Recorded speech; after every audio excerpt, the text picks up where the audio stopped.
Today we're doing an Italian orzo tuna salad. This recipe is adapted from a site called Give Me Some Oven. You're going to start by boiling water for your orzo. We did chicken broth just because that's what I had. I had some left over, so you could do that too. I thought it might give it a little bit more flavor. You're going to cook the orzo according to the package directions. For us, that's roughly 13 to 14 minutes.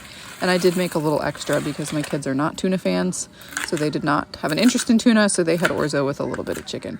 While that's cooking, you want to start chopping up your greens and your basil, and you're going to add those to your dish. You could do spinach, you could probably do kale too, but we just did mixed greens because that's what I like and that's what I wanted. While those are in your dish, you're going to set those aside. Your orzo is still cooking. You're going to open up 2 cans of tuna. We did the white albacore tuna, but you could use any tuna. Drain those cans, and then you're going to add them to your salad. You could probably leave it like this if you're taking it to an event. I mean, set it, to each side so that it has some nice color profiles to it. But later you see I come back in and kind of chop the tuna up, and we were going to eat ours right after I was putting it together too. Here I'm adding some sun-dried tomatoes. You need to drain them. I sort of drained them with the fork. I did roughly half the jar, so I just kind of drained it as I was adding them. And you can add however many you want, more or less, whatever your taste is. And after you get those in, we're going to come back in with feta. I did roughly half a container of the little container of feta. Had it left from another recipe, so I threw that in there too. And then I come back in with some sunflower seeds. The original calls for pine nuts. I did not have pine nuts, and I was not going to store just for pine nuts. So I threw in sunflower seeds, and together that worked well. While everything's set aside, you're going to start with your dressing, making your dressing. You're doing olive oil, lemon juice. You could use fresh lemon. I did not have any, so I used the lemon juice concentrate, a little Dijon mustard. Then you want to come in with some ground pepper. I also add some Italian seasoning. I tend to add Italian seasoning to almost everything we're cooking. I don't know. I like the flavors of that. Leave it in, take it out. That's entirely up to you. I did not have fresh garlic, so I come in here with some powdered garlic. Alexa, stop.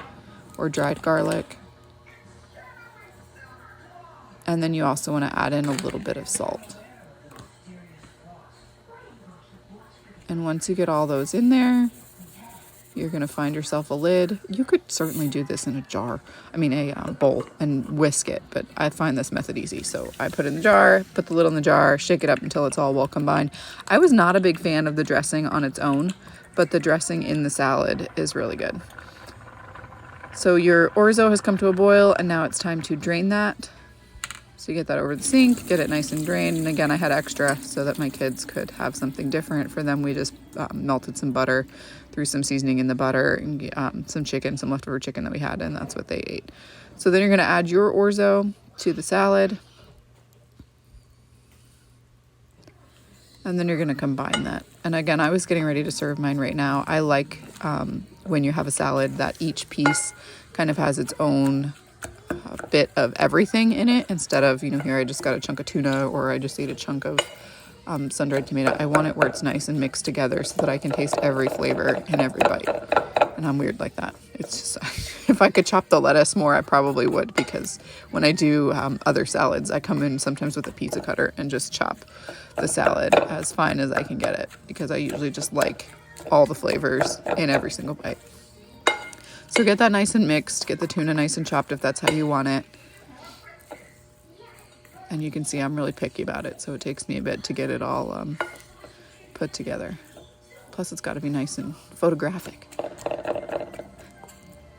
So once you have it all together, then you're going to come back in with your dressing.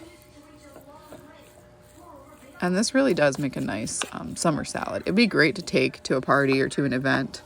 And you could dress it once you get there, or you could let each person dress it individually with their dish. This says it makes enough for 4. This was all we ate, so the two of us ate it just ourselves. But if it's a side dish, then you could probably just make it for a side. So I covered it with the dressing. Then again, you want to get all the flavors together so that everybody gets a little bit of that dressing and can enjoy it. The recipe will be in the comments. If you try it, certainly let us know what you think. We're always interested to know what you think, because we loved this one.